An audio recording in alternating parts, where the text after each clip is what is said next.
Kami mempersembahkan renungan santapan rohani, terjemahan dari renungan Our Daily Bread.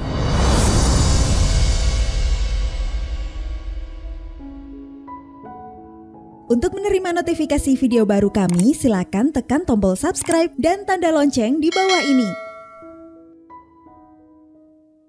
Sahabat ODB, pembacaan Alkitab hari ini terambil dari Habakuk pasal yang ketiga, ayat yang ke-11 sampai dengan ayat yang ke-19.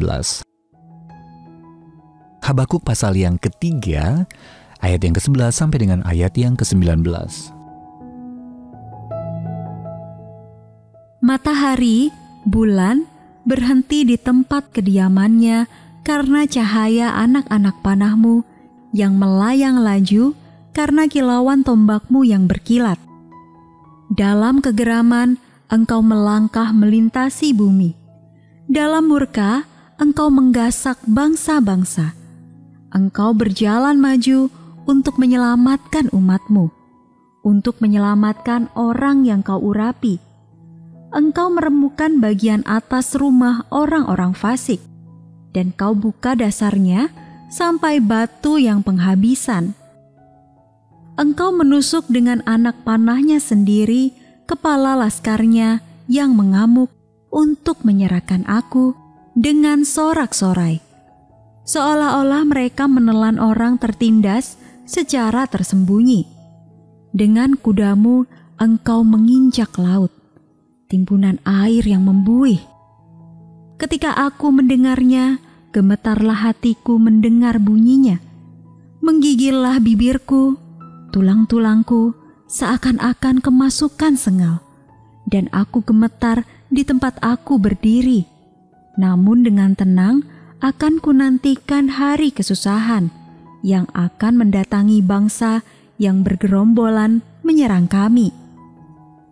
Sekalipun pohon ara tidak berbunga, pohon anggur tidak berbuah, hasil pohon zaitun mengecewakan, sekalipun ladang-ladang tidak menghasilkan bahan makanan, kambing domba terhalau dari kurungan, dan tidak ada lembu sapi dalam kandang, namun aku akan bersorak-sorak di dalam Tuhan, beria-ria di dalam Allah yang menyelamatkan aku.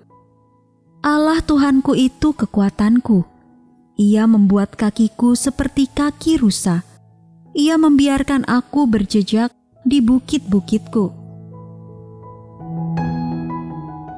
Ayat mas renungan hari ini terambil dari Habakuk pasal yang ketiga, ayat yang ke-18. Aku akan bersorak-sorak di dalam Tuhan, beria-ria di dalam Allah yang menyelamatkan aku. Renungan hari ini berjudul Memegang Pengharapan, ditulis oleh James Banks. Aku tahu ayah akan pulang karena ia mengirimi aku bunga. Itulah yang dikatakan adik saya yang berusia 7 tahun kepada ibu kami ketika ayah dilaporkan hilang dalam perang. Sebelum ayah berangkat, ia sudah memesan karangan bunga untuk dikirimkan pada hari ulang tahun adik saya, dan karangan itu tiba ketika ayah sedang hilang. Namun, adik saya benar, ayah memang pulang. Setelah menghadapi pertempuran yang mengerikan hingga berpuluh-puluh tahun kemudian, adik saya tetap menyimpan vas yang menjadi wadah bunga tadi untuk mengingatkan dirinya agar selalu memegang pengharapan.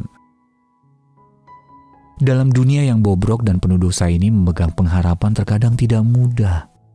Para ayah tidak selalu pulang, dan keinginan anak kadang-kadang tidak terpenuhi.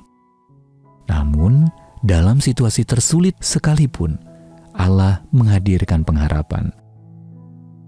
Pada masa perang yang lain, Nabi Habakuk menubuatkan penyerbuan Babel atas Yehuda. Kita dapat lihat di dalam Habakuk pasal yang pertama ayat yang ke-6 atau 2 Raja-Raja pasal 24. Tetapi dia tetap menegaskan bahwa Allah selalu baik. Habakuk pasal yang pertama ayat yang ke-12 sampai dengan ayat yang ke-13. Saat mengingat kebaikan Allah kepada umatnya di masa lalu, Habakuk berseru, sekalipun pohon ara tidak berbunga, pohon anggur tidak berbuah, hasil pohon zaitun mengecewakan, sekalipun ladang-ladang tidak menghasilkan bahan makanan, kambing domba terhalau dari kurungan, dan tidak ada lembu sapi dalam kandang. Namun, aku akan bersorak-sorak di dalam Tuhan, Beria-ria di dalam Allah yang menyelamatkan aku. Pasal yang ketiga ayat 17-18. Sejumlah penafsir Alkitab berpendapat bahwa nama Habakuk berarti melekat. Kita dapat melekat erat kepada Allah sebagai pengharapan dan sukacita kita yang besar, bahkan dalam pencobaan, karena Dia memegang kita dan takkan pernah melepaskan kita. Sahabat ODB, bagaimana bersukacita dalam Allah dapat menolong Anda dalam masa-masa sulit? Apa yang dapat Anda lakukan hari ini untuk mengucap syukur kepadanya? Mari kita berdoa. Ya Bapa, terima kasih karena apapun yang terjadi, masa depanku cerah bersamamu. Amin.